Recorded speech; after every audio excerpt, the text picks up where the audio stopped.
So you want me to talk about the ideology of the tech industry? Something like that, yeah. Well, first I should say that I wrote a book about the tech industry called Live, Work, Work, Work, Die, A Journey into the Savage Heart of Silicon Valley, which was published in April by Metropolitan Books, now available in bookstores everywhere. I'll be reading at Powell's on Burnside on June 8th, 7:30 p.m. And everybody should come out who's listening to this. Hi, I'm Jeremy. I'm a dork living in Portland, Oregon, who spent too many years listening to podcasts and not doing anything creative. This is my attempt to rectify that, to create and contribute something where I talk to people about their cultural obsessions and try to give some recommendations of my own. Welcome to Giving the Mic to the Wrong Person. And yeah, so I spent a good amount of time there, and the ideological stuff is one of the main reasons I even wanted to do the book. Awesome. I would say that, well, this is my sort of stock line now that I'm promoting the book, is that what I encountered in Silicon Valley is that there's a ideological range that goes from libertarian to fascist, and that's about it. There's a lot of people, a whole lot, that describe themselves as liberals. However, they don't believe in unions. They don't believe in worker rights at all. They believe that the free market can solve most problems. What makes them liberal in their own mind is that they support gay marriage and legal marijuana. Yeah, and to which I say, you are a libertarian. Base cosmopolitanism, and that's about it. Which they would have loved to have been called libertarians 12 years ago. Oh yeah, but now that's a now it's associated more clearly with the right. Yeah. But it's in retrospect, it's very clear that the whole libertarian invention was in some ways just a simple rebranding of the far right of the Republican Party in a way to make it seem cool. Yeah, absolutely. And even if you read like Robert Nozick, like the sort of intellectual progenitor, I mean, you could say von Hayek was as well, but like Nozick was the sort of analytic philosophy guy that did that. I mean, you can see that it's like, this is just a regular, conservative guy who's found a smart way to sort of reshuffle everything. So it is exactly what you just said. Welcome to Giving the Mic to the Wrong Person. I'm your host, Jeremy, joined once again in our scenic basement studio apartments here in sunny Portland, Oregon. Got another fine collection of friends and co-hosts and guests here for your viewing entertainment. Going around the table, let's see, co-hosts and guests, if you would please introduce yourself to the viewing audience. Let's see, our special guest, please, if you would, please go first. Hi, I'm Corey Pein. I am a journalist. I live here in Portland. I have a book out, which I already promoted. It's called Live, Work, Work, Work, Die. I'll say it again. Go buy it. And what else? I used to work for Willamette Week. I assume that most of your listeners in Portland, I've lived here on and off since 6 or 7. Yeah. Nice. Yeah, I'm next. This is Natasha, resident shitposter at large. And yeah. I'm Garrett Burt, broken arm Garrett Burt. What do I got going on? I don't know. Are you still bandying it about? Yeah, or? I play in some musical groups in this town, which we can talk about later in the show. But yeah, I sing in bands. Damn it! How should I say that I do podcasting? You do podcasting, don't you? Listen to my most recent episode on Land Before Time. Meta Machina, the podcast. That's her podcast. I don't have a podcast.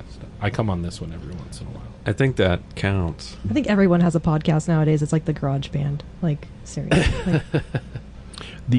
I still need to, which reminds me, I need to link to, have you ever heard Tom Sharpling's cover of the old Kink song called Podcast Heroes?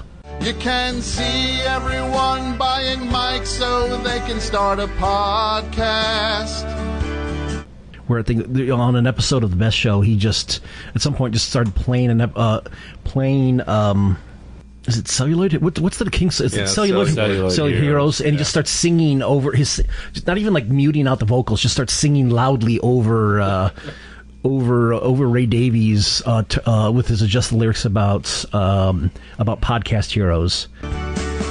Hoping to get a review in next week's Podmas. It's memorable. Anyway, Corey, wanted to have you on to talk about both your book and your journalism work. Also, a couple other interesting related topics that I wanted to get to at some point to mention both, if we have time to get to them, both a little bit about, let's say, the mechanics of conspiracy theory and maybe even a little bit about UFOs too. But I guess since I so rudely interrupted our previous conversation in the middle of, I think you were...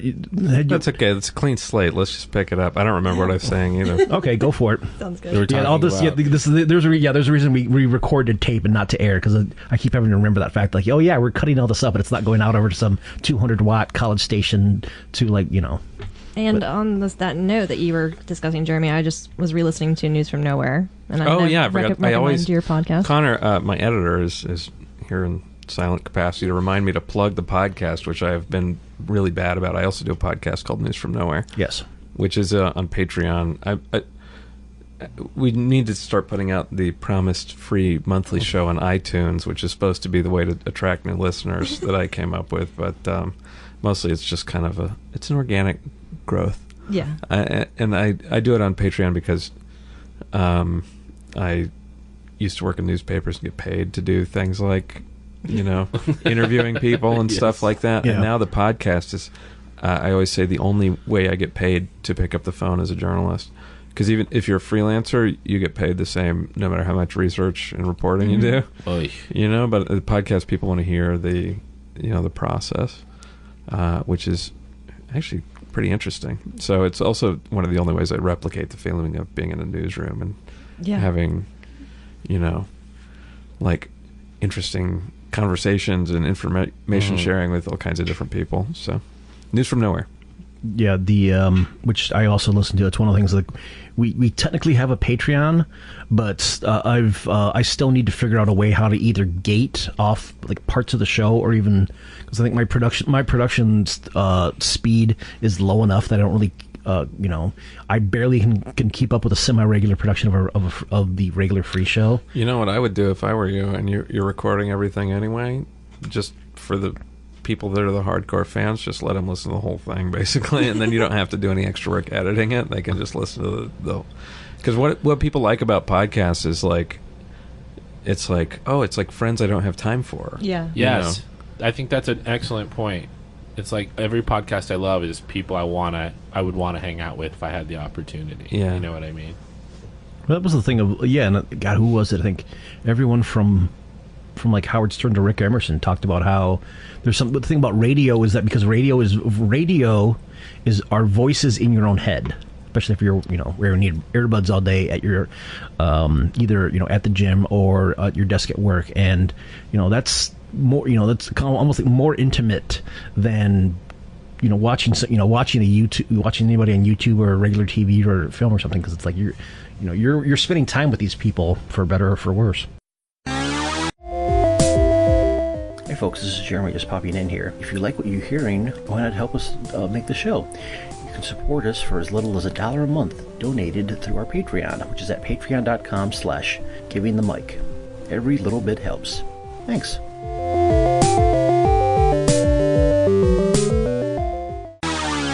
Well, yeah, and also it's a good format because it allows people to,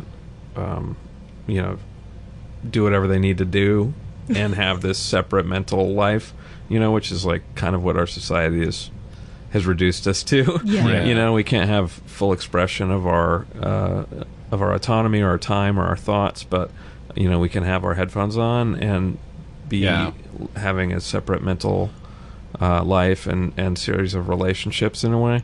Mm-hmm. Sometimes it makes me worry, to be honest with you, like that it's sort of a phenomenon like that some people get on social media where they don't really have other friends and they just sort of... I feel so attacked right now. So I have to say, when I say this, I love podcasts. I listen to lots of them, but I do sometimes worry that for my own mental health that I am sort of walling myself off from other people, and it's like, well, these people are my friends. Chapo. Then you go to a or party the and you Intercept have a news conversation feed. with people, and you realize that that conversation is entirely not what you want to be having right now. That's a great point. I'm sorry. No, that's an really excellent salty.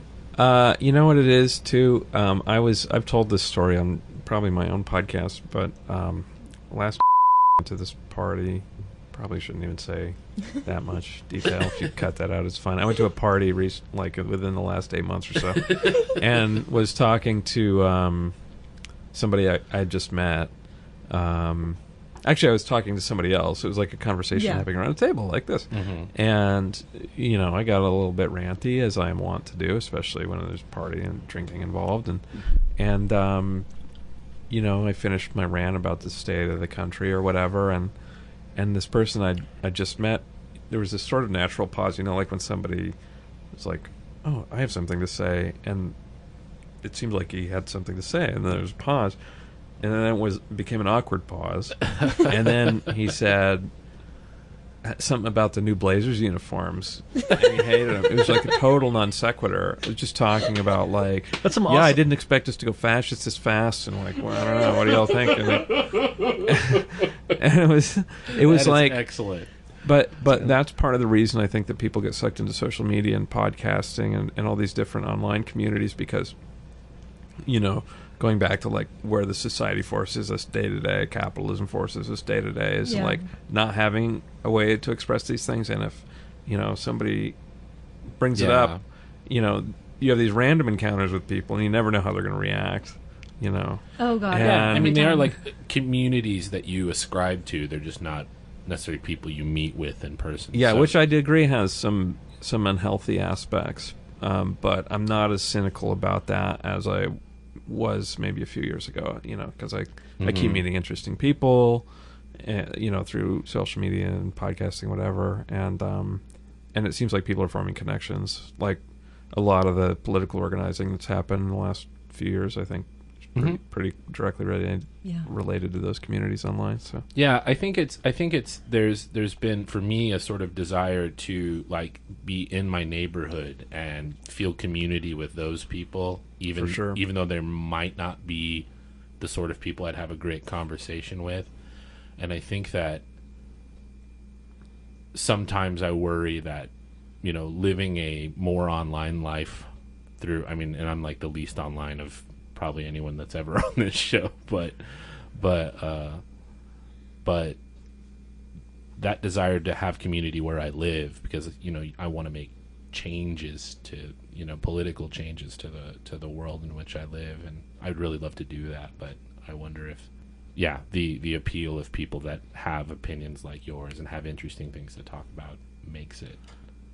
I think we could sort of have it both ways if we got the tech monopolies under control, because there's a section in the book where I go to this startup conference in Redwood City, which is just like one of these replaceable Silicon Valley suburbs, like maybe a little more, like not as upscale as Palo Alto, but Did they have any redwoods there at all, or no? Those are previously? long gone. I was gonna say, long that's gone. one of those things where the standard There's probably a stump in the town square or Yeah. something. Yeah. Well, we had to get rid of the redwoods to build the city. You Yeah, see. it's kind of like the standard. Yeah, the suburban features and neighborhoods are named after landscape aspects that used to be there. Well, anyway, they had this guy there who wrote a book about the science of building habit-forming products, geared at the industry. What on earth? Yeah.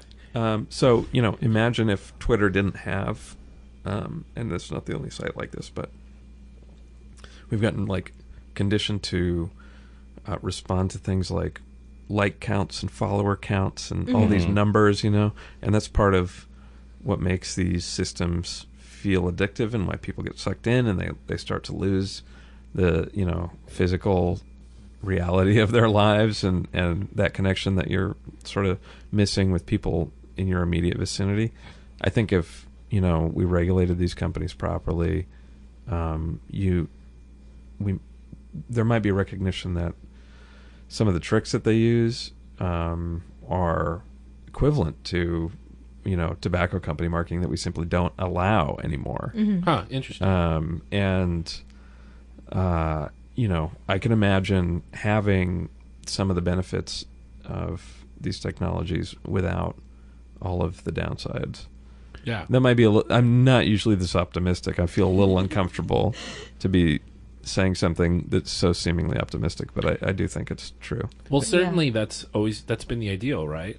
Like, sorry, I don't want to dominate. Did you have something to say? No, Okay. my only thing is, like, I agree completely with that, because I do think that for some of us that are very introverted and incapable of leaving their houses without having an anxiety attack, social media has been good for organizing in that way, and for mine, it was like a paradigm shift in my reality, which, it sounds horrible to say that, because it is nice to know, being social and going out and meeting new people and being part of your community. But for some of us who don't have property and don't, like, renters for life, right? Mm-hmm. Are part of this community but don't really feel like that's my, thing. Then it's nice Yeah. to be able to have sort of like a sort of bubble of weird Twitter or whatever, Yeah. where you can kind of like meet people that you would never have met before and find common interests and talk with them and, reach out to different people. I don't know. I'm just rambling here. And chat with It's all good. Chat with them on mics. Yeah. I'm Yeah. sorry if I made you feel No. attacked, Natasha. You didn't. because I'm not as down on it as I may have sounded. It's okay. One of the things that I did want to, I think one of the topics was, as you, Corey, you wrote about in your book, is the ideological aspect of it, because I think and like something you just mentioned about how the companies get away with shit that tobacco companies haven't been able to for 20 to 40 years, maybe. But there's something that's fascinating to me that I'm just, has been, slowly and incrementally more radicalized over like the last 2 to 5 years of reading more about, is the belief system that gets thrown into it. Not so much from like the techie folks themselves, but the media culture. I think one of the other questions that I'd written down is how does TED Talk culture, factor into replicating and kind of reinforcing just kind of like, Silicon Valley, like this kind of like ideological construct. I don't know. It's almost like it's a manifestation of like their belief system in the format of like kind of like, we're going to have people talk like this in a certain way and present things in a certain way and put the videos up online and charge people to come see these people to talk, and it's a lot of questions. So take your pick. The TED thing is interesting. I mean, remember when it was kind of new and people were like sharing videos and being like, "Oh, that's good." It's interesting because I think a lot of people, especially in what became their target sort of or their core audience, had not seen like an academic lecture. So it was like, Yeah. here's like a very concise, well presented, 15, 20-minute academic lecture, Consumable, which was kind of a cool thought, but obviously it was a business, and they realized that like they're going to be a lot more successful of a business if they go as big ticket as they can and start pandering to the audience that's willing to pay $10,000 or whatever Right. it is to get a conference ticket, and of course like nobody's, I mean, okay, I went to a lot of conferences to report this book. Oh, dear. Usually I talked my way in for free, but every once in a while I would meet somebody that paid out of their own pocket to go to some Oh my God. tech conference and, hotel, airfare, travel across the country you because pour they ba- think you- they're going to make, the connection that makes their career. Wow. And that does happen, but most people, of course, are having their employers pick up the tab, and it's Yeah. the same with the tech stuff. So it ends up being this thing that's like business. It's like business travel. It's why airports charge the way they do. yeah, well, exactly. And at a TED, so the TED thing now is just like, it's just like another work meeting, right? I don't understand why Why you would sit through that unless there was some benefit in your job, and like if you go then and say good things about it to your boss, maybe you'll get a promotion or you can use it in some way like that. I mean, it just reeks sort of like the 2016 Democratic National Convention. I felt the same way about it. Like, this is like going to a meeting an all hands office meeting and have a series of middle managers like present their projects. PowerPoint upon PowerPoint upon PowerPoint. Surrounded by assholes. So, the TED, I mean, I don't think I've seen an interesting one since the first year they started doing it. And then they franchised out the TEDx thing, and that's just like... No, that shit's in Portland. Well, everybody can do a TED Talk. Well, yeah. Last time I was at Willamette Week doing a full-time but temporary sort of stint there when I was getting back to the U.S. in 2017, I was getting forwarded some crazy emails. I'm sure, well, they sounded crazy, but I'm sure there was some truth to it, but it was about, like, some kind of financial shenanigans going on in a local TEDx operation. And I'm just like, believe it. I'm sure that is going on, like, all over the place. I mean, it's almost like an Amway kind of business model now. Yeah. Is it really? Yeah.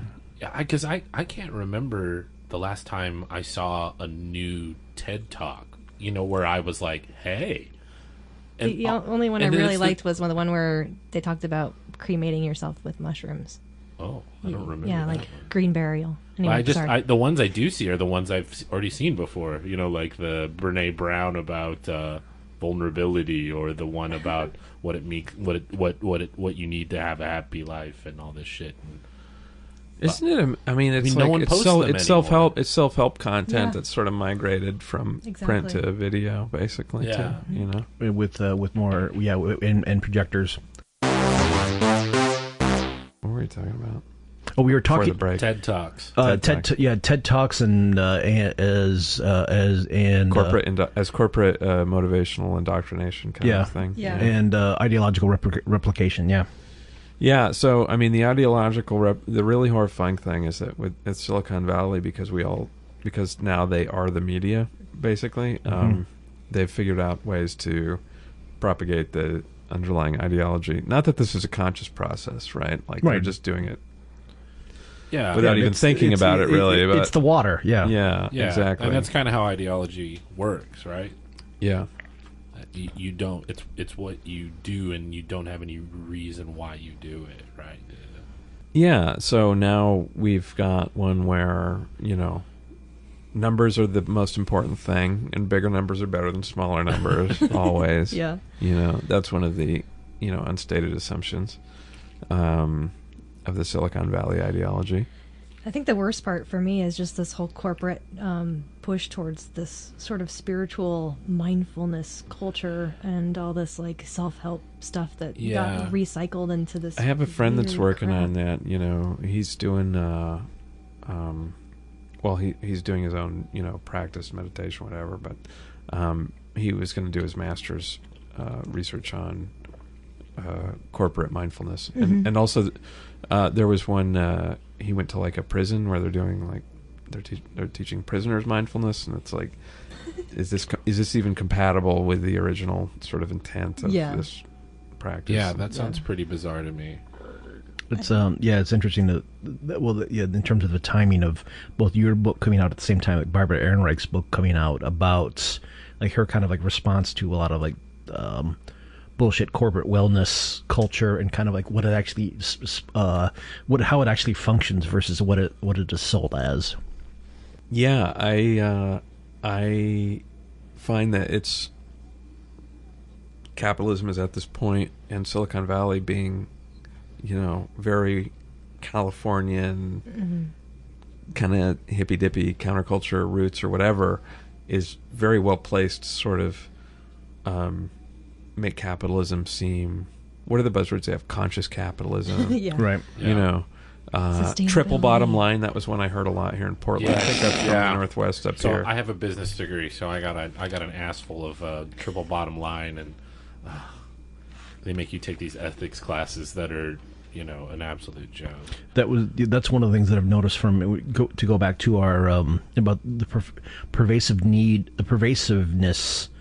I guess we'll use it. We've all but almost name checked Gramsci earlier, but the hegemonic encroachment of just the terminology and the mindset and everything to the point where we mentioned about like the explosion of like explosion and reinvigoration of leftist organizing. That even in that, it's kind of especially in because I do a lot of work with like the local DSA chapter, which has like a lot of like professional types, and it's kind of a thing where I think some of us are very, very conscious and self-aware and self-conscious of the fact that, you know, how we talk about like what we do and how we want to, how you want to do the, do like organizing efforts. Like you can't turn off the some of the corporate vocabulary because it's embedded. Yeah. Well, that's why, I mean, you need people.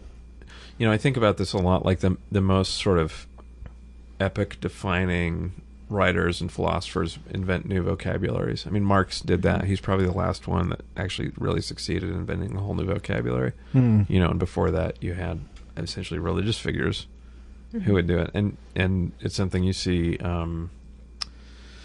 well, I guess corporate America has done it as well. I mean, they've defined a whole vocabulary that defines our sort of day-to-day existence and influences us in ways we don't think about. And I guess that's what we're talking about with TED Talks, Yeah.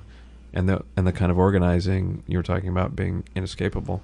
Personal branding is another one. Branding, yeah. Through social media, right? Like, it forces you to be a personal brand, even if you reject that. Yes. I think that complicates organizing and solidarity and a lot of things. And I think that the way that the corporate jargon making, it also reminds me of the way the military does it. You know what I mean? Like where you don't like the way a certain thing sounds, like like dead enemies, so you call them collateral damage or collateral damage or something. I think a lot of that, to me, that corporate type of jargon reminds me of that military. We want to take something and either take some like a really actually sort of banal concept like paying attention and then call it mindfulness and then it's this whole other thing, you know what I mean, that we can now repackage and sell. But I'm also thinking of the weaselly things that they do.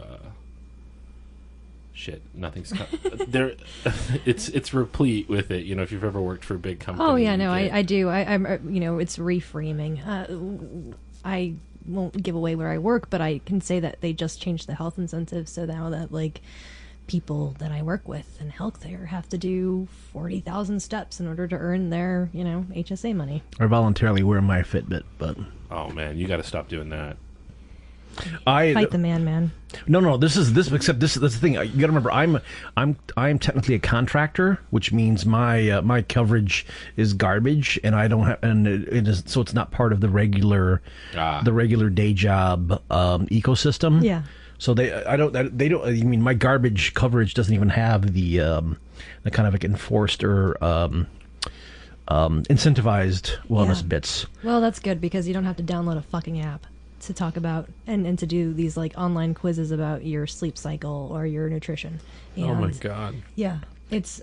Have you had to do that, Natasha? Oh, I will have to do that. I just logged on and I just looked at it and of course. So is this to maintain your coverage? Like if you don't meet the goals, then you basically get penalized and you have to pay more. Is that how it works? You don't have to pay more. You just don't get your HSA money, which is actually when you have a $3,000 to $5,000 deductible. That's the only thing keeping you afloat.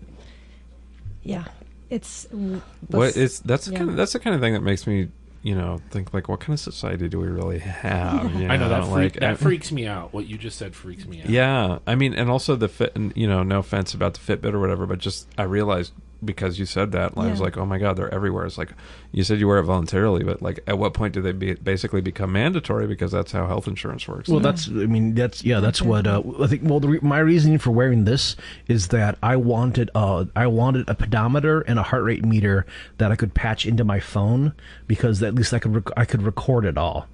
And just because especially when I was much more active, like trying to lose weight through Weight Watchers a few years ago, I figured I wanted to at least do the make sure that I was doing the minimums. And I mean, I'm an engineer by personality and by day jobs in my training, so it's so the tinkering aspect of it appealed to you. Yes. Totally. Yeah. One of the bits that I hope gets remembered in eons hence is the thing that set off the West Virginia teachers strikes was that they had to wear fucking Fitbits just to get health insurance. Oh, for real? That's where that's where I first heard about that. This. Was it, and that was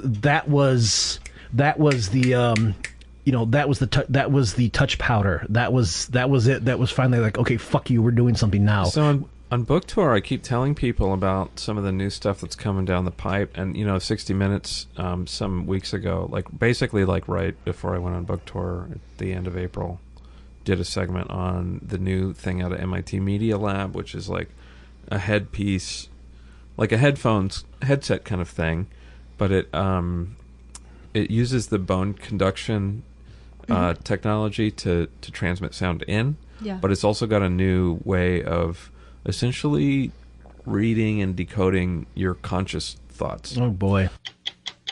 This is a device that you put on, and it intercepts the electrical signals that your brain is sending to your vocal cords and sends that to a computer. And he gets the answer right in his ear through vibrations. You could be an expert in any subject. You have the entire internet in your head.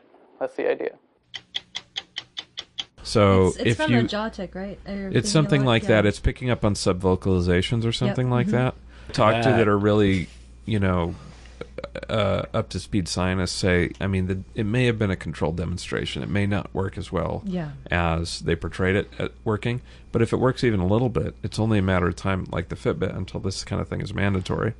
Yeah, the so thought police are coming for you. Well, you have to think you have to repeat certain thoughts in your head to get your, citizenship or something. Presented for your consideration, Springfield, an average little town with a not-so-average monster.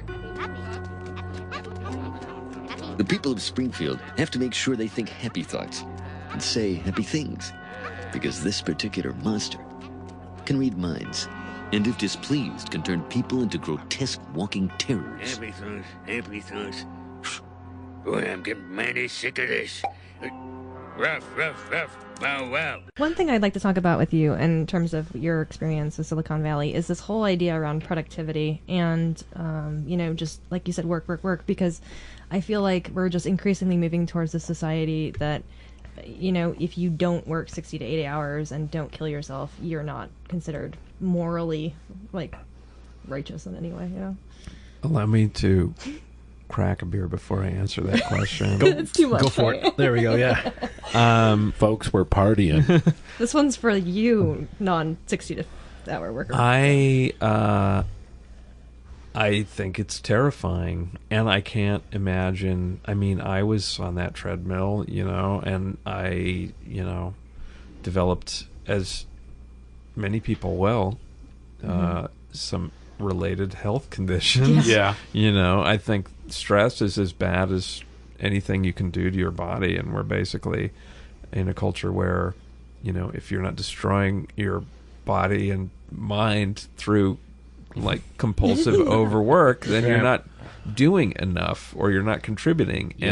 And it's enforced in this really insidious way, this sort of doer productivity culture where people are bragging about how much they work. And how little sleep they're getting, and it's completely pathological. I mean, if you if you were to tell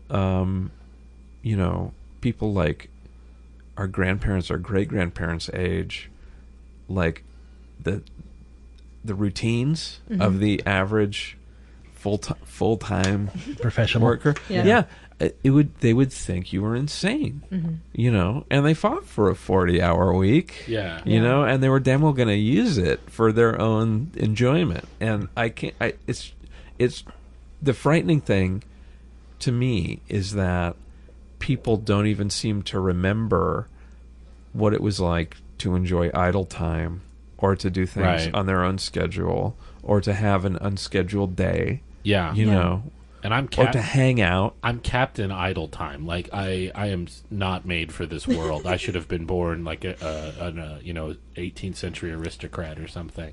Shouldn't we all? Yeah. And it's the thing that bothers me is that these people set the standard. You know what I mean? It's not like we could give these people like just shit to do. You know what I mean? And have our socialist utopia where we work 17 hours a week and then knock off the rest of the time, and they could still have shit to do. They want that stuff to do. I think most people wouldn't get there if they weren't sort of pushed in that direction. Though I don't. I think You don't think there's just busybodies and they just sure, want to be but doing I don't shit think there's all the as time? many as we have created. Yeah. Certainly, I think the natural rate of 80-hour-a-week compulsives is much smaller than. But they rise to the top of organizations, and then they set the standards for those organizations. No, they don't. The people that don't do any work at all are already at the top. Yeah, I mean, this is what I realized. Okay, that's interesting. The Peter principle. I mean, I would say that the one thing I value I got out of going to Ivy League grad school for 1 year was to realize that the people that got out of the Ivy Leagues that were most successful were not the ones with the 4.0 grade average that really killed themselves to ace the test. It's the ones that got the D- in as many classes as possible, because they're legacy admissions, and they're the ones that are going to wind up running and owning the companies anyway, and they don't have to do anything, and they know it, and they flaunt it, and that's how that's how corporate culture works. Nepotism. Nepotism. Yeah. And where'd you do grad school? Columbia. Yeah. Heard of it?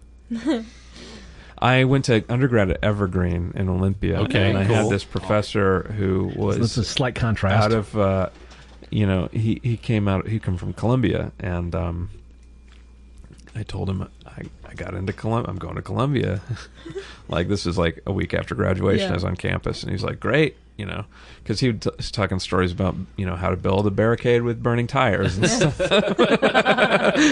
And burning tires are in the news once again. And he was really disappointed when I was like, no, I'm going back east. I'm gonna try it. Yeah. So yeah, I mean, it was George W. Bush, right? I mean, classic example, right? Like the fact that he was a C or D student, which in any other educational institution would be an F, right? A Harvard C is definitely an F. But that was just flaunting his status, It's like, hey, my dad's, in charge of the CIA. Like, what are you gonna do? Yeah. That was fail me. Good accent. I can't do the chuckle. Yeah, that was the contrast. What his father was. His father was like what, the football star? I think his father actually played for the college team, and he only made it as cheerleader. And then his father made it. His father was a World War II. HW was pretty butch. Like, he was like a fighter pilot and shit like that. And W barely did anything with the Air National Guard. But second time is farce. I just wanted to. I just wanted to comment about how naive I am when you telling me what you just said is like. I'm from West Texas. I'm from El Paso, Texas, which is a very poor, one of the poorest big cities, biggish cities in the country. And I certainly didn't grow up wealthy, but better than a lot of people in El Paso. And I've never rubbed elbows with people like that. I didn't know. I mean, I grew up in basically most of the time in my hometown. Growing up was in a trailer park, so and it's a very small town. I didn't have any exposure to that. I rolled up to Columbia in like a Greyhound, with like a suitcase and a sleeping bag wrapped around a baseball bat, because my friend that spent a lot of time on the road was like a hobo taught me this trick. Yeah. And sure enough, on the way, some hobo was like, "That's good. I do that too." I'm like, nice. That's like, God. That's all right, man. Talk about your opening credit montage of just opening up and similar to the scene, the opening scene from Die Hard, where he's getting his baggage and he's got the gun in his shoulder holsters. It's okay, I'm a cop. Which you need a montage. Yeah. I was thinking about that song from Midnight Cowboy. Everyone's talking at me, and then you've got that bat with your sleeping bag on it walking into town. Not to say that you're going to New York to be a prostitute or anything like that. I can see how you Cut wind up this there, out, though. Jeremy. Hey, we're all slinging it for money, one way or the other. That's right. It's kind of what we're talking about. My roommate in college did interior design and then went to Columbia for architecture school, and now she works as a landscaper, and she is infinitely more happy. And It's like, that was like the real genius in that Mike Judge movie Office Space, right? Where in the end he's happy because he gets the job where he gets to work outside. Yeah. Yeah. This isn't so bad, huh? Making bucks, getting exercise, working outside. Fucking A. Fucking A. It's so true, though. It's kind of... I mean, I've worked a lot of retail and manual labor jobs. I did housekeeping for a year and a half in college. And, yeah, it just teaches you a little bit more about, like, the reality of the situation. And, sometimes being able to maladaptive daydream during your job is actually kind of nice. Totally. My first job out of college, well, I was temp, but, the longest temp job I had was at as a hospital janitor, or, housekeeper. Yep. And I had to start real ass early, like 5 or 6 a.m., but then I was out at, 2 or 3. Nice. And, I would come home and write for, 4 hours, and it was great. Because I'd just been thinking. Exactly. Nobody bothered me. Thinking and, using your body. So getting some exercise, actually. Yeah, so you're actually, probably in better shape than you would be, sitting at a desk all the time. You know what I mean? If you've worked those jobs, you also have a certain appreciation for having worked those jobs, I feel like, and knowing what goes into them. That's my take on it. I mean, I guess I didn't... I mean, I grew up in pretty shitty circumstances, but I still had a pretty lucky growing up, and, going to work for housekeeping, being the one white girl on a staff, in Arizona, working in a laundry, and just knowing that, shit could be worse, and I'm really lucky, and I'm really grateful the people that I'm working with are really nice to me, even though I don't speak Spanish at all. I learned Japanese in high school, man. It sounds horrible, but I mean, I came from when you come from those rural conservative areas, it's very easy for you to get mixed up with some really shitty ideology. I know I did. With regard to work? Work? Yeah, of course. Absolutely. Work, well, yeah, the entire belief superstructure, yeah. Yeah. Can you talk a little bit about because you have the you've been slanging books. How's the podcast book tour going rather than as opposed to say a regular book tour? I think you covered that a little bit before, which I can kind of cut in, but if you could talk about that. So regular book tour. This is my first book, so it was an education for me. It's very regimented business travel, and it's not that I don't want to complain about it, because I feel fortunate, but it's not like the kind of travel I like to do on my own time at all. The best part of regular book tour is after the event. You get to see friends, and I've had several people that subscribe to my podcast come to events and show up, and I'll be like, oh, cool, I've got friends in town, we're going out for beer, and that's fun. That's great. That's the best part of regular book tour. Podcast book tour is people that, either listen to your podcast or you listen to theirs, and they get in touch, and then it becomes sort of a continuing conversation, right? I mean, if you listen to somebody's podcast and then you have them on, it's like picking up a conversation that you had already been having midway through, and I find that even coming on this,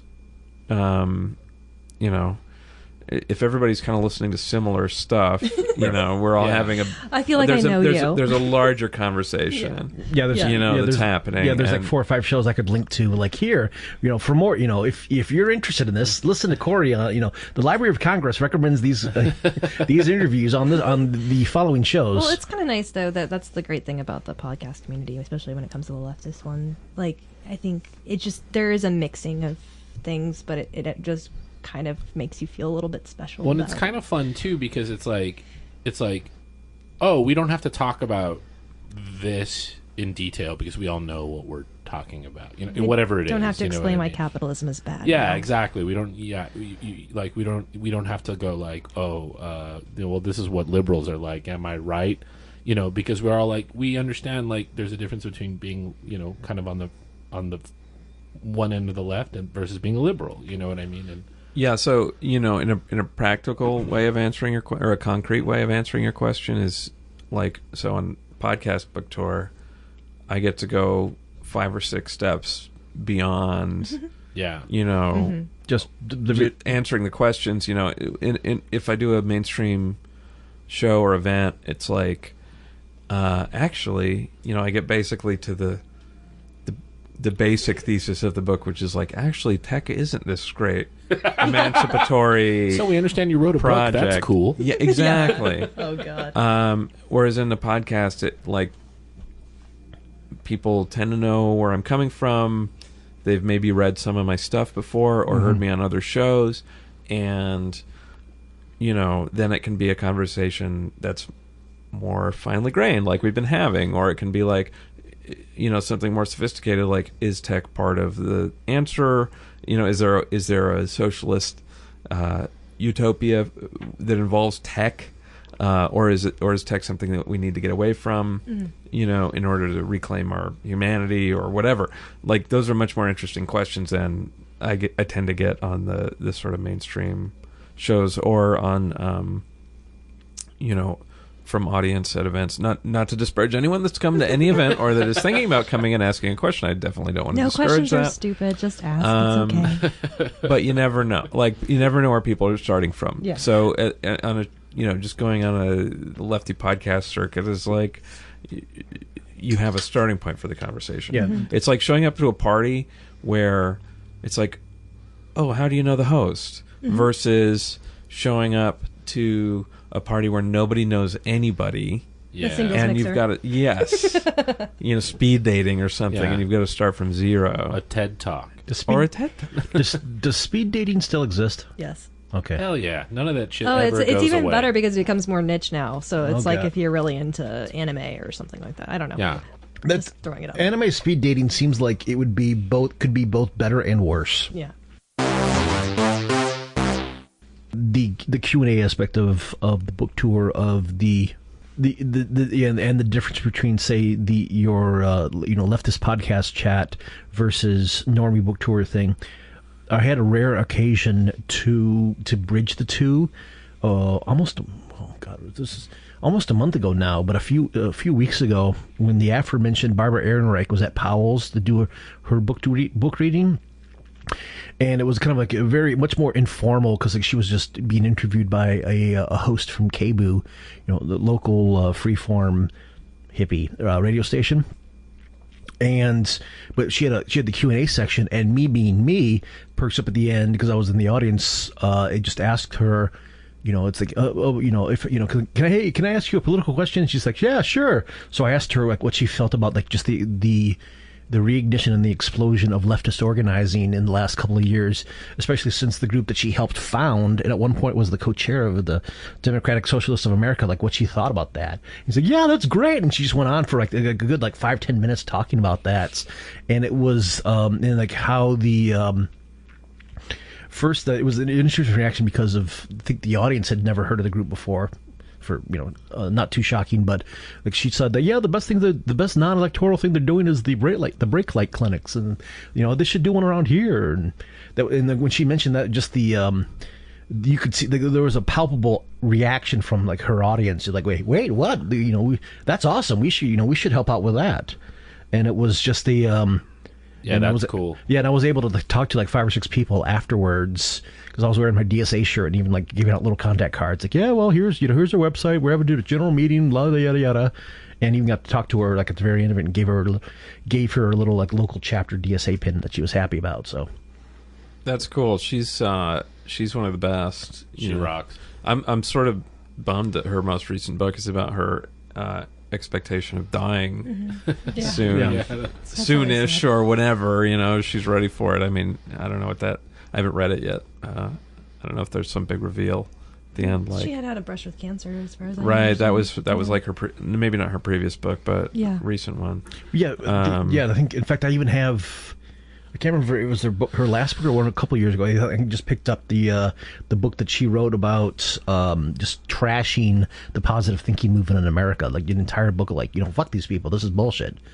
That Rachel, my girlfriend, devoured in the course of 2 nights and said it was great. So I still need to. It's on the ever increasing stack of stuff to read. So.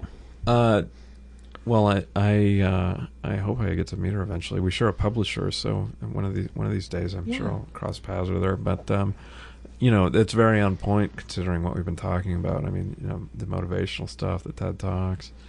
I think that it can be refreshing to hear from people who are that much older because the culture is so it has shifted inexorably toward a kind of pedophilia almost of this youth worship. Yes. More so than it was the last 50 years too. It's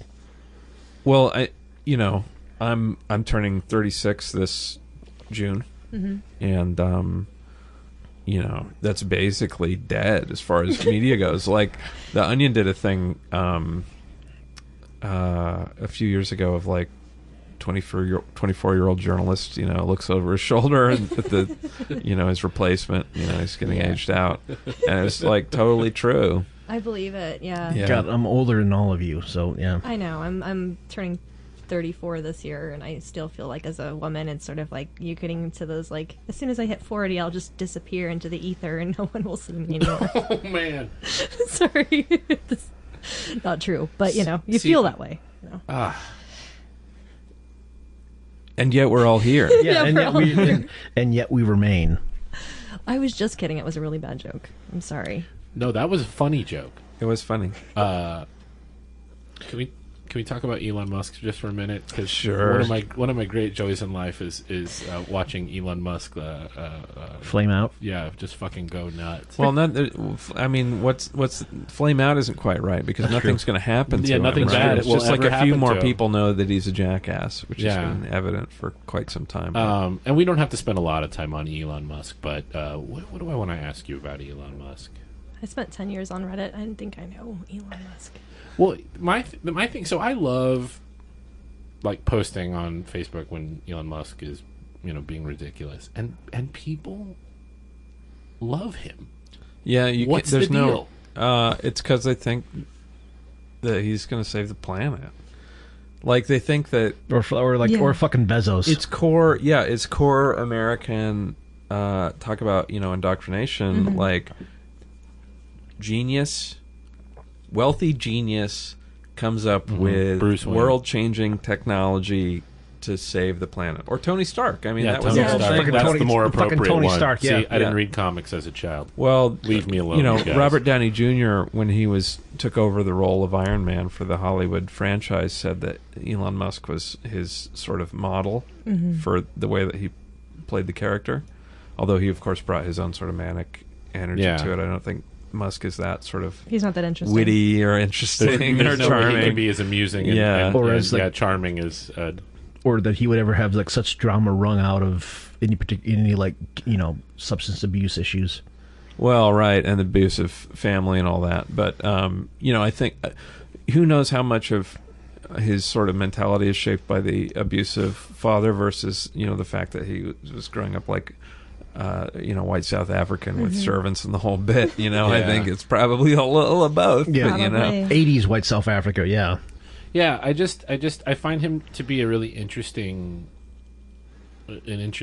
person in that respect because he just, to me he's P.T. Barnum, and to a lot of people he's Carl Sagan But we love P.T. Barnum. If P.T. Barnum were alive today, he would be he would be famous. He would be wealthy. He would have political friends. I get, He'd have earned it too. I suppose I'm not an expert on P.T. Barnum, but I'll take your word for it. Oh, you're in luck. There was a recent biopic about him featuring many production numbers that I think is apparently quite accurate to the history. That's available for you on digital download. That got a theatrical release, didn't it? Oh yeah, it did. Because fucking Hugh Jackman I didn't watch it because my sense of it was that it sort of was a hagiography. More than, as far as I know, it probably it has to, it's a musical. It has to be a musical. Yes, The Greatest Showman, the Hugh Jackman one. Yeah. I think there's a different one. Wait, wasn't that's P.T. Barnum and Hugh Jackman plays P.T. Barnum in that fucking movie, doesn't he? I run away from musicals nowadays. I still haven't seen the Howard Hughes movie that had like Leonardo DiCaprio or whatever. Yeah, I'm not sure anybody saw that movie. Well, Scorsese made it, so some people saw it, but. I don't know. I haven't met one of them, Jeremy. I watched produce for me someone who has seen that movie. I watched Hugo because Scorsese did it, and I feel like that. Hugo was actually cute. It was okay. It was cute. It was a kids movie. It was. Was it 3.5 hours? Almost. Fucking Scorsese, god damn it. And this has been notated recently and everything from like recent podcasts to other commentators, but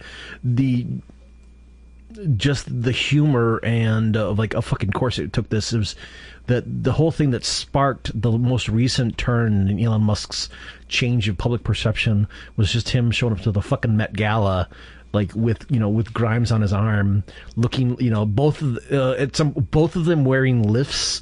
His lift looked taller than hers. And you mean shoes with heels? Yeah, shoes that make you look taller. Yes. Okay. Well, all these guys at his level, I mean, people have pointed out his miraculous hair regrowth. But Bezos sort of set the road by getting really jacked up. Yeah, he got he looks like fucking he looks like Vin Diesel's uncle. Yeah. Yeah, but you go back and look at just a few years ago, and it's like, what kind of? I wonder about their fucking steroid regimen. Like this. Oh, yeah. Because these are not people that do things.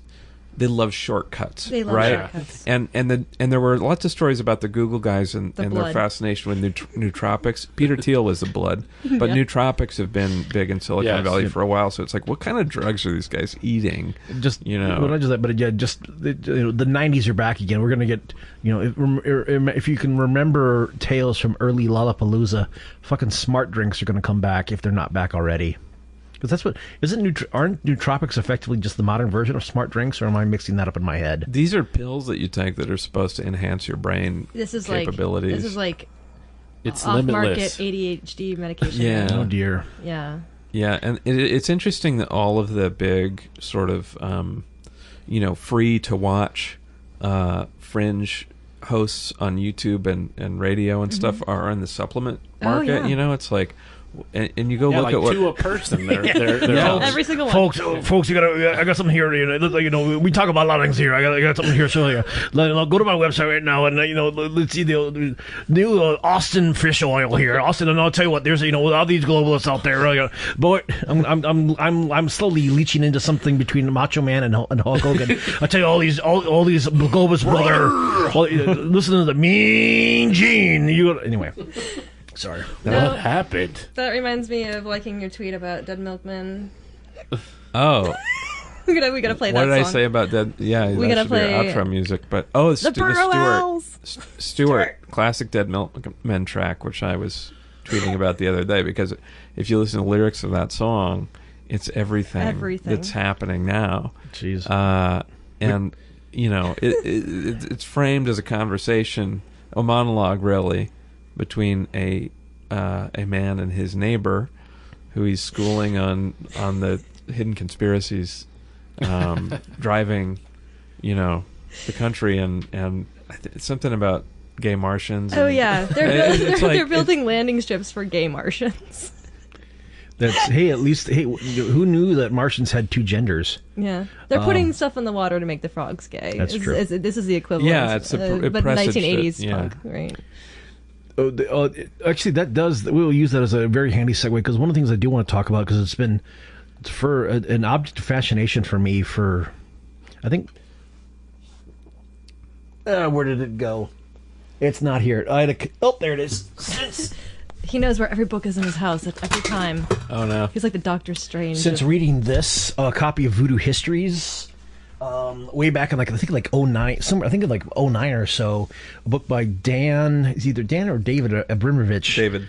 Been like just fascinating with not just conspiracy theory, but at this point more the mechanisms and the functions of, because like there's always going to be 1,000 weird like conspiracy theories, but I'm more interested in about how do they work and like what do they actually, why are they, why do we need them? Because I think they serve very particular purposes. And I was like, because like you've written about a couple of these things before, and I think between either. I mean, you've got. I think even some of your trips, either to like the UFO convention, or even like just some of the folks that you've met in Silicon Valley, have to have gotten into this stuff. Well, I think we're all into it now. I think. We have a president that gained public, prominence. Not. He was on TV and he had his real estate business, whatever. But like. What made him political was doing the birther conspiracy and promoting that. Yeah. I think I put forward. I did a Baffler essay where I put forward a definition of a conspiracy theorist as a shitty detective. Mm-hmm. Yeah, I read that one today. I like that. Yeah, they are aware that there's something wrong, but I mean, because Peter Thiel, for instance, at Silicon Valley VC, that. Friend actually of the show. Friend of the show. The Empire. Staged a elaborate conspiracy to take down his, despised nemesis Gawker Media through a front, setting up a front of a lawsuit by Hulk Hogan and secretly bankrolling the thing. Yeah. And the same time he was doing that, and people didn't know yet, he did a debate hosted by the Baffler with David Graeber, the anarchist professor, who himself has a book about like shit 5,000 years, and also Graeber himself has a recent book called "Bullshit Jobs" coming out. Actually, that thing's out about the same time too. Yeah, his is doing pretty well, I think. At least he's all over, with excerpts and stuff. But anyway, yeah. So. Somebody from the New York Times was there, and I had this Baffler piece about Thiel's connection to the sort of fascist underground in Silicon Valley, and they asked him about it, and he called me a conspiracy theorist, which they quoted, and, this is coming from a guy who was actively engaged in a conspiracy. So as a reporter, investigative reporter, I say, conspiracies do happen, Yeah. Right. The thing about the sort of media culture we have now and limited access to relevant information is like, people become conspiracy theorists because they want answers for things that are like their senses and their minds are telling them it shouldn't work this way, this is wrong, or, I keep doing what I'm told to do and I come out the loser, or yeah, and I see the same kinds of people winning and different kinds of people losing, and they look for answers, and they don't know necessarily because they're not, trained to do research or whatever, how to find information. So they fall for all sorts of logical fallacies and dead ends, and that becomes conspiracy theory. Yeah, Right, and I love the precept that there's an assumption that people are so aware and doing that fourth dimensional chess where they're able to like figure things out and do it, and on the other hand that you have this sort of inability to see yourself as actually being able to like recognize real facts and like being able to uncover truths. They just take whatever they can and then start piecing things together like it's a puzzle. Well, I think that they get, it's like satisfaction out of yeah, it. you you eat shit in your normal life all the time, and then you can go online and be like, I'm figuring You something feel out. I'm special. getting to the bottom of Yeah. something. You know, Do what I the mean? research. Yeah. Yeah, I'm actually like part of doing something, and it's like I understand the allure of that. You know I went what to mean? the third page of Google, man. Who does that? I read both the wiki and the rational wiki entries on the same subject, man. I know shit. The undictionary article. Yeah, but you see it. Okay, so earlier in my career, I spent a lot of time sort of like debunking conspiracy type stuff that I found very silly or entertaining. Rest in peace, Art Bell. Well, but I've also loved that kind of stuff since I was a kid. So, and Alex Jones is somewhat painful because I remember him as just like he was in that Philip K. Dick movie. Linklater put him in two different animated films that Linklater he was in Waking Life included and in A Scanner Dark. Where did Substance D come from? Why can't we stop it? The bigger this war gets, the more freedoms we lose, the more Substance D is on our streets. Can't you figure this out? Look around you. Look how far we've come. Humanity wasn't meant to live like this. Our every waking moment, tracked and traced and scanned. It's time to stop submitting to this tyranny. It's time to realize that we're being enslaved. Uh-oh, it's our tax dollars at work. Protect us from ourselves. Hey guys, I used to be one of you. Stop selling out your own species.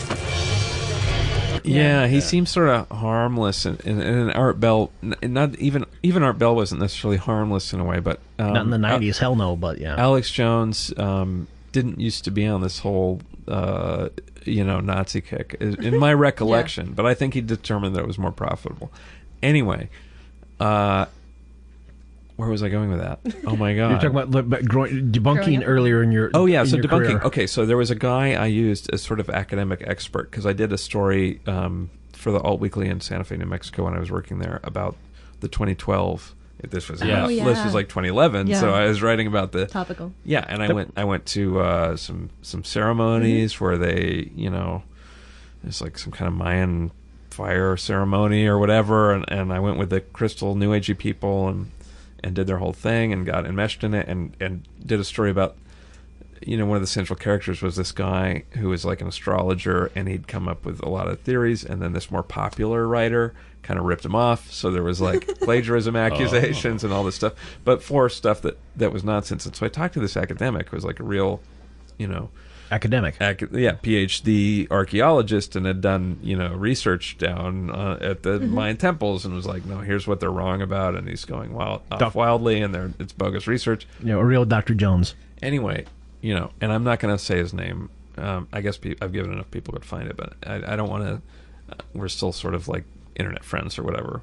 So, but call him Dr. Jones. How about that? Dr. Jones. So Dr. Jones, I used as my example of a rational, enlightened person, but we follow each other on social media, and he follows like Louise Mensch and Seth, whatever his name, Abramson, and so this is why I say we're all conspiracy theorists now, because this guy that I held up as like a beacon of rational thinking, is now way off the deep end with the Russiagate stuff. God, the Russiagate stuff, and I'm just, I'm kind of sitting back and thinking, we're all open to criticism on this front. Some kind of sort of information paradigm has been shattered, and I guess we're all having trouble post-internet keeping track of what's real and absolutely what's reliable information and what's not, because I don't think anybody is like a perfectly rational being. This is what Sam Harris, Jordan Peterson type people want to think of themselves as, right? I'm logical on everyday basis. Well, I am logical, but also, and of course, reason and rationality are gendered, because reason and rationality are hard, masculine things, whereas emotion is soft. I like being and the feminine. dragon snake witch I always wanted to be. Well, and I think that they think that reason gets you to do shit. And it's like that has never been the case. That's not what motivates people. Yeah. And I think that that's one of the biggest mistakes that they make, because then they think that they're impervious to their own, passionate stirrings. I keep pulling up useful examples. We're just watching Jeremy. So I don't know who this is for, though, Jeremy. I don't know. This is for the viewing audience. Yeah, for the viewing audience. Which I guess at this point is Connor. Connor, look at all these cool reading suggestions. But it's no, I just want to mention George Lakoff's actually book, like The Political Mind, which is it's pretty much him talking about how. I think what leads into it is that most people are still stuck with this 18th century version of how we think, and we are rational, rational man and whatnot. And it's comforting to think that we are. Right. You know what I mean? Like Friedrich Nietzsche disabused me of this. Like he was the one, or I guess David Hume kind of did too. But Nietzsche was the one that really hammered it home. As no, this is the fucking mess that we all are. Yeah. Nietzsche's line was something like, "We are effectively like cattle, only with brains a little bit too large." Yeah, kind of. I mean, but just on the whole tip of reason not being the thing, even if we have the capacity for reason is not why we've done anything. We haven't gone, you know what we think we ought to do, and then it's not what we want to do, but we'll go do that. You know what I mean? It's like, no, that's never been. It's definitely not how people are persuaded, and right. Even the idea of persuasion, I'm sort of off of. Which in what sense? Well, the idea that through the correct succession of facts and arguments and framing that you can change someone's mind about something specific. Yes. I mean, that's the whole left versus center left problem right now. You know what I mean? Like, whether if because reason is universal, therefore, give any person the same premises, they will work through it and come out with the same conclusions. Therefore, all you need to do is give people the facts, and then they will they'll agree with you. You don't need to you don't need to persuade people. You don't need to suggest things to people. You just have just here give people like these unattached, unattainable facts, and then wonder and that's why.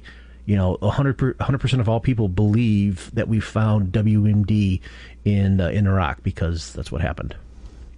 That's just and I think that there's a myth that you can rationalize and persuade people to change their minds in general, especially if you're coming from a place of like perceived power. And that's the one thing that I've learned a lot from just listening to marginalized communities is just going like you're being forced to continually push up and try to convince these people to give a shit about you or anything. Yeah. It's also why, no matter what Trump says or does, there's people that are bought in and like nothing that their perceived enemies say or do will cause them to do anything except embrace him more strongly. And that's something that I think a lot of so-called reasonable people have failed to apprehend because it goes against their own ideological biases and assumptions.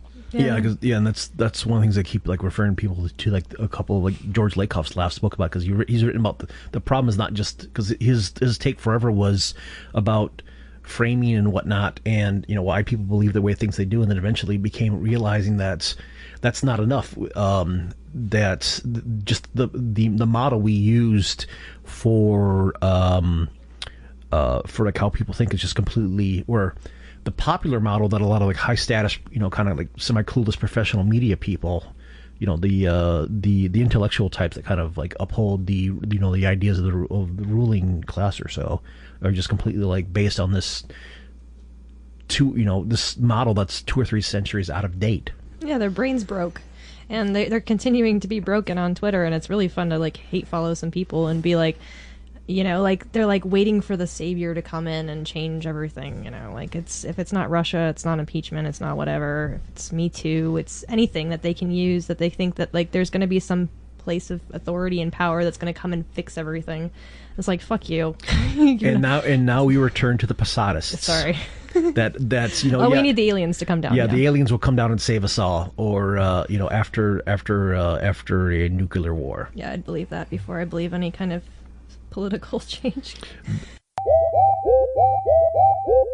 One of the things we do just to wrap up a show is if you have any recommendations for stuff that you've been digging or authors that you've been really enjoying or stuff that you want other people to check out, we try to usually go around the table, ask somebody for something, like kind of like the standard like endorsements and recommendations for stuff that other folks should check out. Would anyone like to go first for something you could recommend? I want to go last. Okay. Or at least not first. Oh, yeah. I queued something up, so I've been... Me and my fiance... Your fiance. My fiance have been reading aloud to each other, which is a new thing, but it's a nice way to spend. Sweet. It's a nice way to spend time, and we're reading one of her favorite books. It's called 50 Shades of Grey. No, sorry. It is called 50 Shades of Grey. Jeremy, thank you for stepping. No, that's a horrible French joke. I should have said that. I shrugged. Yeah, we were reading Atlas Shrugged. It's called The Sparrow. It's about a 20-year-old book. So it's a sci-fi. It's actually a lot of it's happening like in the year 2018. So, but it's actually surprisingly cool how close to right she gets a lot of the stuff. Is this Octavia Butler? Or? No, the author's name is Mary Doria Russell. Oh, okay. Different one. It's an excellent book. It is a science fiction book, but it's a really philosophical book about a lot about the nature of faith and belief in God and stuff like that. And it's really, really well written, and it actually helps you explore ideas without feeling like it's I don't know, like didactic. Would that be the word for it? Like or pedantic. Well, it uses actual like beautifully made prose to tell you something without it seeming like this book is here to teach you this lesson, which it isn't. I mean, there's a lot of loose ends in the book as far as that's concerned. But anyway, it's a very good book. The Sparrow by something Doria Russell, Mary Doria Russell. There we go. That sounds awesome. Nat, do you have anything or? Yeah, I'm going to be a really boring person here and recommend Citations Needed, which I've been listening to the back catalog. I have to catch up on them because when you edit your own podcast, you don't really listen to podcasts because you just get tired of hearing voices. And yeah, anyway, so I just really like that Adam Johnson and Nima Shirazi are really getting crazy on Twitter right now because they're so pissed off that they're just sort of losing it, which is great.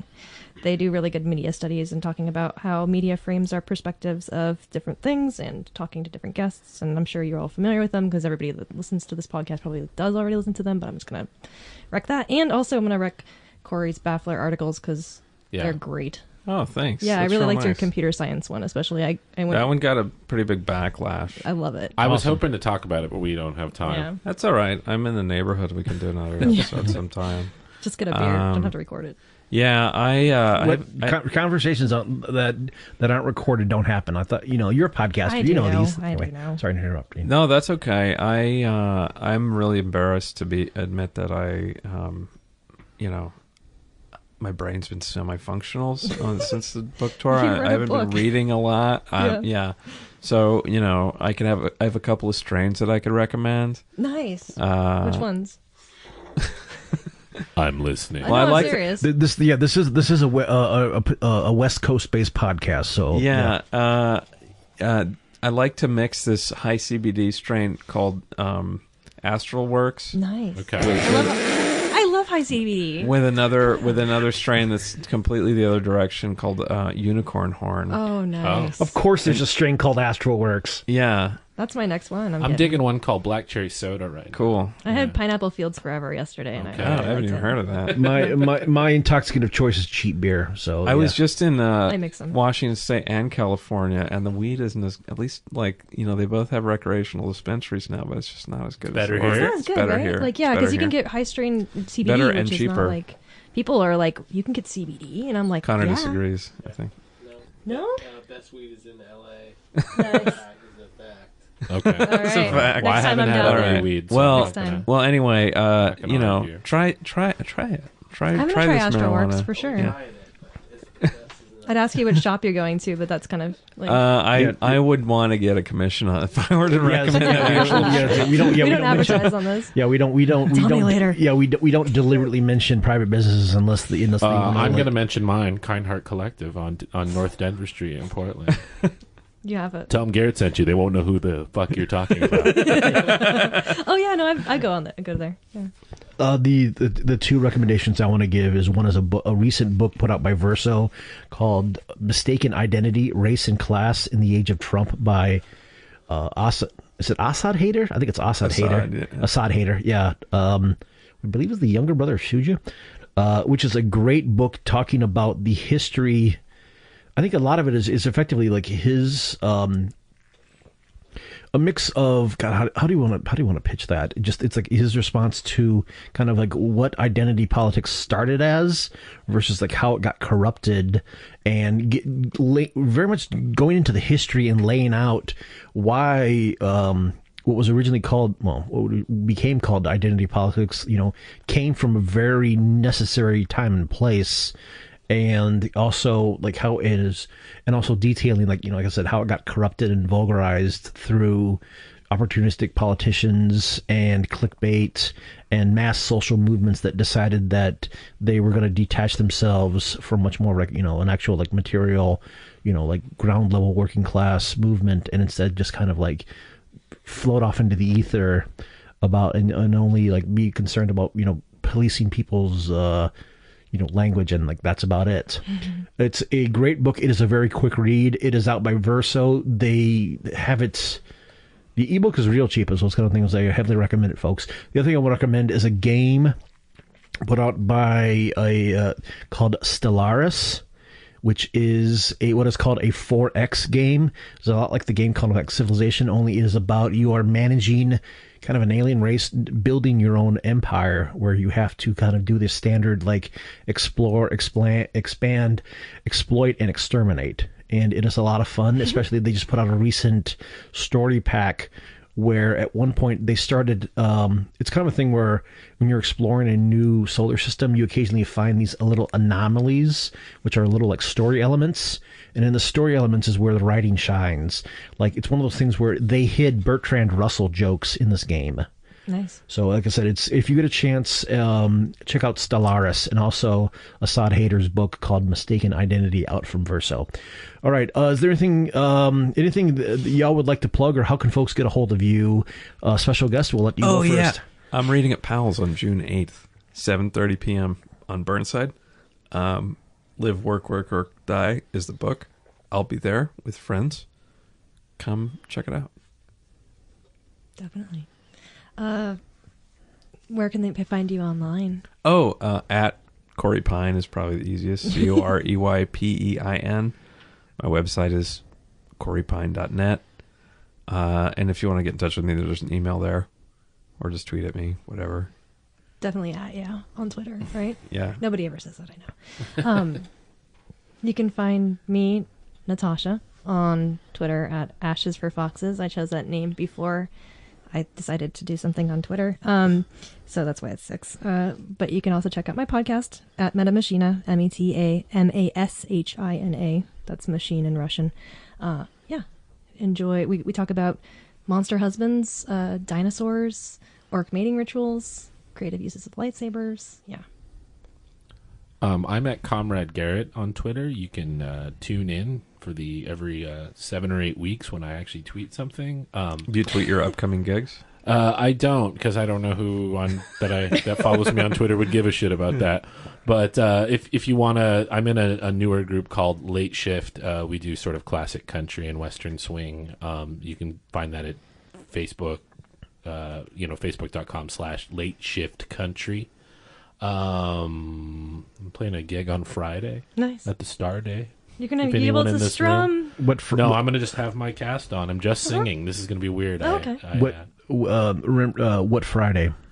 I was just kidding, Jeremy. That's not like it's going to matter for the show. I was going to say, it's like, wait a minute. It is this coming Friday. Oh, Jeremy. so you will have played by... Yeah, well, that's with a different group, but it's like a group that is sort of not necessarily a going concern. Gotcha. But Late Shift Country on Facebook is the group that's kind of my main thing right now. Excellent. And as always, you can get a hold of us. We are at givingthemic@gmail.com.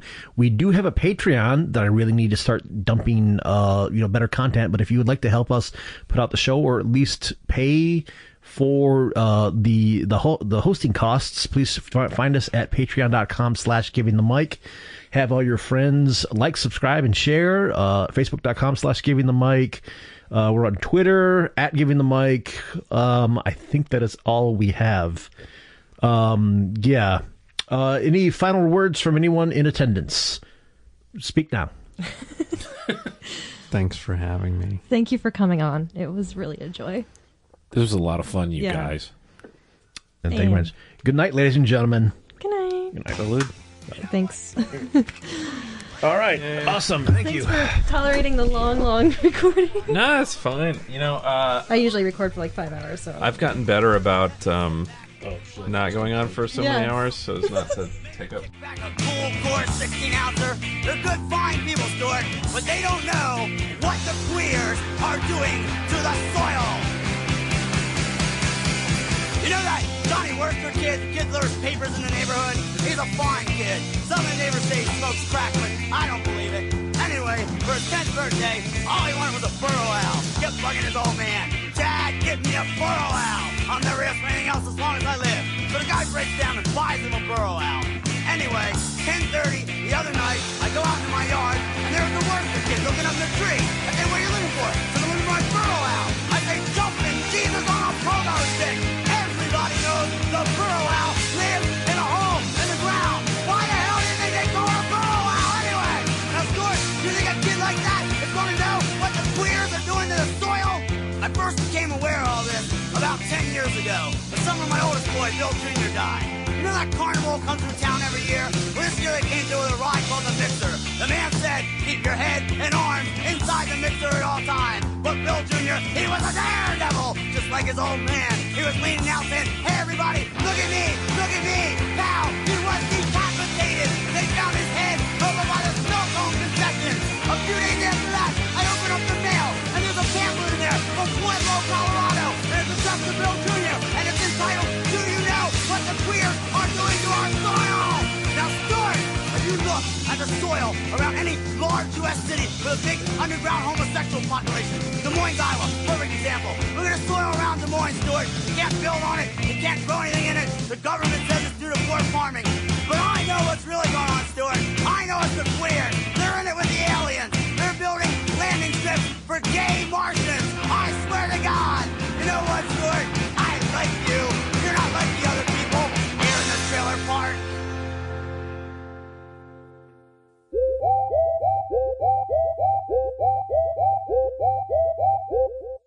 Yeah, so I started reading an article about a review of that movie. What's that horror movie that everyone's going to see right now? The one where they can't talk. Yes, that one.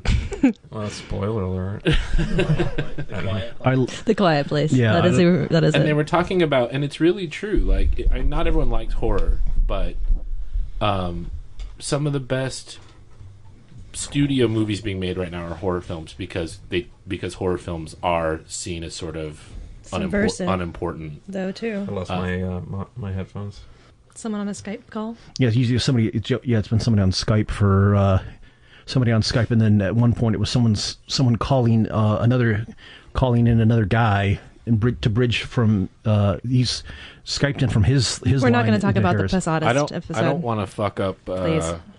Which episode is that for my reference? So I can go back and listen to It's ridiculous. We were recording on UFOs, and it was really good actually. It was so funny because we got hijacked by a Posadist. Do you know which one I'm plugged into? Was it a Colin thing? Comrade, what's his face? No, it's Comrade Communicator, the guy who does the. I don't think that's correct, Jeremy. I don't think that's me. Yeah, in fact, that's the thing is the one our one unfortunately our one UFO enthusiast co-host is not here today. Yeah, he's the funny one too, so that's too bad. You're stuck with the not funny ones. As a woman, I'm inherently not funny. I get an okay joke in every once in a while. You do. You've got that good radio voice too. I just sound sad. You're on 4, okay. You are on 2, and Garrett, you're on 8:44, 16 to the top of the hour. There we go. Okay, just making sure which one is which. That answers that. There we go. That's the one decent thing is is still learning how to. I can record and I can engineer. Recording and engineering on a conversation that I'm actually part of is difficult. Correction. Getting all the levels to match up is what I'm still working on. You can also just do like I did before I hired a professional here and say fuck it, sounds good enough. Yeah. That's what I do. I'm way too much of a. I think part of it is just because I listen to. I have earbuds in my head like almost 12 hours a day. So it's a. Hey Rachel, how you doing? Good, how about you? Oh, I'm all right. Good. How's the arm? I've got a 1-foot scar on it. It's pretty bitchin'. Oh. Yeah. Chick stick scars. No, it's just like so. This right here. That's as far as I can bend it right now. This is like a 2-week-old injury, so. Yeah. But you've got a 6 months, you'll feel great. Got his new. Yeah. Yeah. I've actually like played a little guitar, which was like my biggest fear. It's your strumming arm. This is my strumming arm. That is correct. And I had suddenly resolved. I've since I'm approaching 40, I've gotten into jazz, and I want to play jazz guitar. Is that like a thing that happens when you turn 40? Well, there's all sorts of ways you can go, and the way I'm going is jazz bow, I guess. I'm a burgeoning jazz bow. A jazz bow, not a jazz bro. Well, hopefully not a jazz bro. Does anybody know what happened to Jimmy Mac? I mean, I know it closed, but did they reopen somewhere else? Jimmy Mac's, that place that used to be downtown? There's the Jack London Review, which is the lower. Remember the room below the Rialto? That's the new sort of jazz club if you want to go watch jazz. But they've got good soul bands and stuff too. I don't know. It sounds like a Central Air. That's what it sounds like to me as well. Yeah, I was wondering, like, wait, why are we hearing that? But yeah, because I couldn't tell if the heater was on. But anyway, sorry to interrupt your about underground Portland jaunts. Well, it's just called the Jack London Review. So that's if you want to go see jazz, that's kind of where you can go now. Are you recording? I never turn off the microphone. I never turn off the recorder. That's 24 hours. Say something really it's like damning. podcast verite. Yeah, it's also laziness, and I've heard too many shows where especially too many people, especially it drives me nuts when like fucking Chapo, because they record on their laptops and they will routinely they've lost like multiple episodes because they forget to hit record. Which at least with this thing, I've learned just to turn it on, let it go, and then when the show actually starts, we just kind of cut everything until the show actually starts. Unless there's like anything like amusing we mentioned beforehand, and then I'll put that like way after the credits at the very end of the show. It's like back matter or whatnot. Corey, were you ever on The Dig with Daniel Denver? Not that I remember. I was trying like hell to remember what podcast I had heard you on. I've been doing the circuit. Yeah. Yeah, it's one of the questions I want to ask about is is at some point to ask about like how a book tour in podcast form actually works, or how that. The podcasts that I've been on typically to be ones that are already sort of in my network, one way or the other. That always helps. I haven't gotten any thing that seemed completely out of nowhere podcast wise, and I'm not paying attention to the way the book is doing sales wise very closely, but obviously the publisher and other people are. And sometimes there'll be a bump in sales, and they won't be able to figure out why, because I didn't do any media that they were aware of. But they finally were like, "I think it's the podcast." I'm like, "Yeah, I think so." I mean, people listen to these things. That might be a form of media, you guys. Yeah. Well, it's old fashioned, so yeah. Those people are probably still really set in their ways. Like any sort of business or institution, they've got ways of doing things, and the people that train the younger people do it that way, and. Yeah, absolutely. I get it. They just kind of roll along. I did, but they do have new stuff. The funniest thing I did was I went on this thing called Cheddar. Cheddar. Yeah. You've heard of it? Okay. Not familiar. Would you like to explain? No, I would not. No, I would like. Go ahead. I would really like to hear what you think it is. I only have heard of it. I've never actually listened to it. Wait, what is it? Like, what's your sense? It's a thing, though. I thought it was like something where it was like crowdsourcing or funding or something like that, right? No? It's as far as I can tell, I was about where you are when I was told to go on. It's a CNBC for millennials, funded by VCs. Oh, yeah. I have heard of that. It's on. It streams, and I think, I don't know if it actually is on broadcast anywhere. Yeah. But They do a live thing. And you said CNBC for millennials. Yes, or Fox Business, or the people you the people you really want to hang out with. Well, I was supposed to do it in New York when I was there on the tour, and I was kind of excited because they record on the floor of the New York Stock Exchange, but then I got bumped, and they didn't have me on until I did a Skype thing early last week.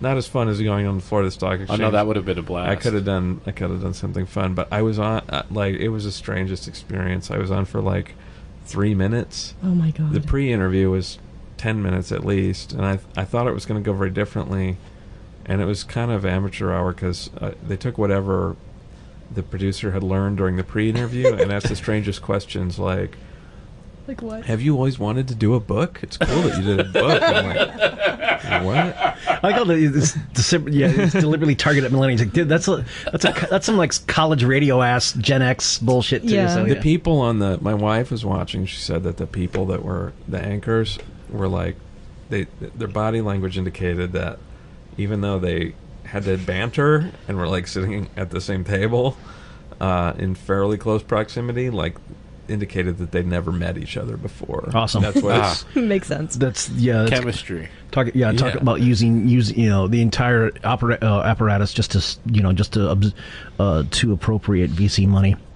But I bet it's going to work really well, Cheddar. Well, it'll work for a handful of folks until it finally goes under and everybody steals whatever, just sells all the office chairs I'll on take it. Craigslist and whatnot. I'll do a Twitch stream. But yeah, basic format of the show is effectively as you can tell, we're not the most. I was a college DJ for about 5 years, and what station? WCBN FM Ann Arbor, all the way to the left of your FM dial, 88.3, Radio Free Ann Arbor. I did it more than a few times. What kind of? So it was indie rock, like most college stations. Freeform indie rock. Okay. More freeform than indie rock, but at some point it would be a thing. It was just a lot of for me. It was like a lot of like loud guitar music, but also mixing in stuff like everything from the like Louis Jordan songs, or eventually I finally discovered Bomb Squad records, so I'm mixing that into occasionally like some like Negative Land stuff. Cool. But a lot of Husker doing replacements. So like I think especially back then bread and butter. Yeah, my forte really was like 80s college rock. And that's the right place for it. Yeah. Well, I mean, literally so. A college radio station. That one in particular, rumor had it, that was where, this is of local relevance, that was the studio where Nirvana finally met Bobcat Goldthwait in like 1989. Classic story. You don't know this? Finally, have they been waiting to meet? Well, no, It sounds like a good story. They were on tour. I think they were on tour for this is like Bleach or Bleach era. Sure. And I think he and Bobcat was in town like doing some like either like stand up or maybe like even like cause this is like before Shakes the Clown, so maybe he was just doing like he was in town for whatever reason, and I think at some point they were just like, well, certainly the Police Academy movies had all been released by that time, right? So and plus he had those were, but I think those were long done. Even like Mission to Miami, where's it? Mission to Moscow. One of the two. The 6th or 7th one had been finished. I think it's Moscow. Yeah. I don't know. But apparently it was that studio where like the band was there, and I mean, because this was like 1989. They were just some scruffy you have a scruffy sub pop band talking to a guy who was known as the screamy dude from the Police Academy movies. So not a lot of I don't think you had a lot of like egos going around. Had Scrooge come out at that point? That was a big Scrooge was 88, so he was famous. Yeah. And they hit it off, or they hit it off. So excellent. that's why. Do you remember the TV ads for In Utero? Nah. Bobcat Goldthwait, he filmed them, and they had a TV commercial. Part of his early filmmaking. Yeah, career. he helped them make adverts for In Utero, and they aired those on daytime MTV. Jeremy knows everything that's ever happened. Yeah, for certain years. I went through. I went through Aberdeen on my way back from Seattle, and I went to the Kurt Cobain Park, Memorial Park, which is by the bridge over the Wishkah River, where he slept occasionally as a teenager. And as you do. There's a little plaque. The neighbors, though, they put up this sign. It's don't kill yourself. No, we didn't know him. Phil next door did. Careful down there. There's needles and junk and whatever. You got the sense they didn't like him. It was, it's obviously some America loving folks, because they got like flag bunting up everywhere and NFL banners, and I thought they probably did know him. probably called the cops on him. Yeah. Would be my guess. And, you know, it's just like, Aberdeen is still so depressing. It and is it's like, depressing. So your town produced a genius, and like you're not even happy about having like a little statue because it's inconvenient. We're just here because we want to live the quiet Aberdeen lifestyle. None of this rock and roll. Let us do opiates in peace. But we didn't want this.